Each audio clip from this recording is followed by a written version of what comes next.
In 1687, a solitary man in England published a book that changed the universe forever. He didn't ask for permission. He didn't apologize for his radical ideas. He didn't explain himself to the critics. He simply acted. And today, his secret philosophy reveals exactly why you feel stuck, constantly explaining your own life to others. Welcome to Practical Wisdom Daily. We live in an era of constant apology. We spend our days justifying our careers, our relationships, and our choices to people who don't matter. Sir Isaac Newton, the father of gravity and calculus, operated differently. He left us a quote that is a blueprint for true power. Live your life as an exclamation rather than an explanation. Here is how to stop explaining your existence and start living it, backed by the science of the human mind. But to live as an exclamation, we first have to understand why we are addicted to explanation. Newton's quote suggests that explanation is a weak state of being. It means continually justifying your decisions to mold yourself to others' expectations. Biologically, when you over-explain yourself, you are soothing a fear response in your amygdala. Evolutionarily, being misunderstood by the tribe meant death. So we developed a social survival mechanism. When we explain, we are begging for safety.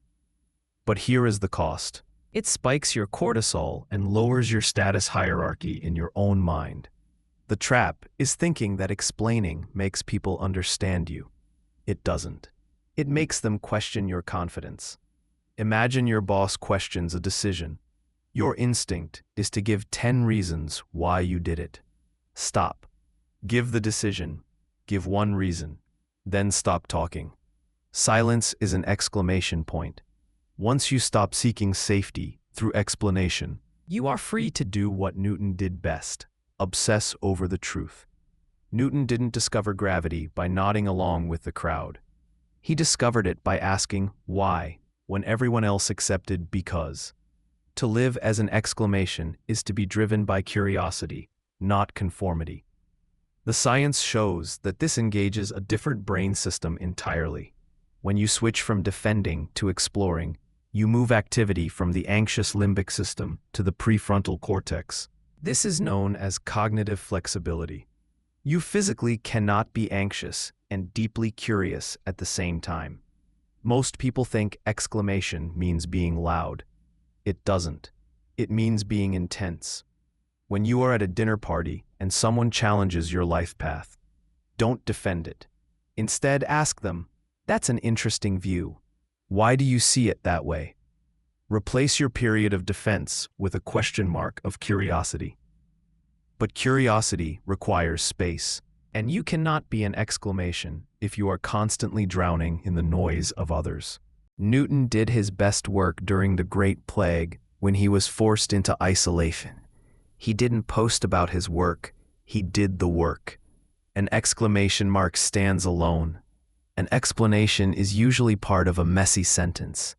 This activates the default mode network in your brain. This network only turns on when you are not focused on the outside world. It is where you connect dots, form identity, and build the self that is strong enough to stand alone. Constant social input shuts this down. We mistake isolation for loneliness. Isolation is a tool. Loneliness is a feeling. If you feel the urge to text a friend to complain about your day, that is explaining your day. Instead, take 20 minutes today of zero input. No phone, no music, just you and your thoughts. Build the strength to stand alone. However, thinking alone isn't enough. Newton didn't just think about gravity. He calculated it and published it. Live your life as an exclamation. An exclamation implies impact, a shock, a sudden force. Explanations are words. Exclamations are actions. This utilizes the psychological principle of behavioral activation. We often think we need to feel confident before we act, but the science shows that action precedes emotion. Taking a bold action rewires your neural pathways to believe you are a bold person. You don't need to shout to be an exclamation. A whisper can be an exclamation if it changes the room. If you want to start a business, an explanation tells people your plans. An exclamation launches the website before you feel ready. Identify one thing you've been talking about doing. Do one tangible step toward it today. Don't tell anyone you did it. But taking action is scary, and this leads us to the final, most difficult hurdle, dealing with the judgment. Newton faced skepticism. He was odd, he was different, but he lived as an exclamation of his true self.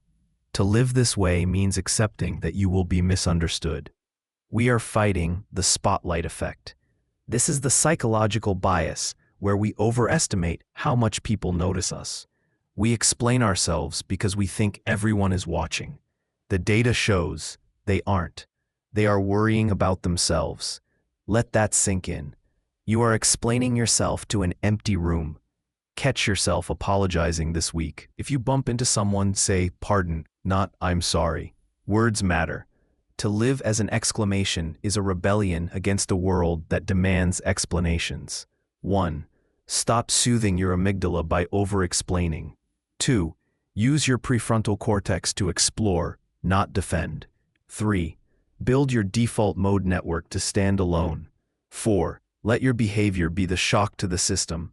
And 5. Realize the spotlight effect is a lie. Newton taught us that for every action, there is an equal and opposite reaction. If your action is to hide and explain, the world will treat you as small.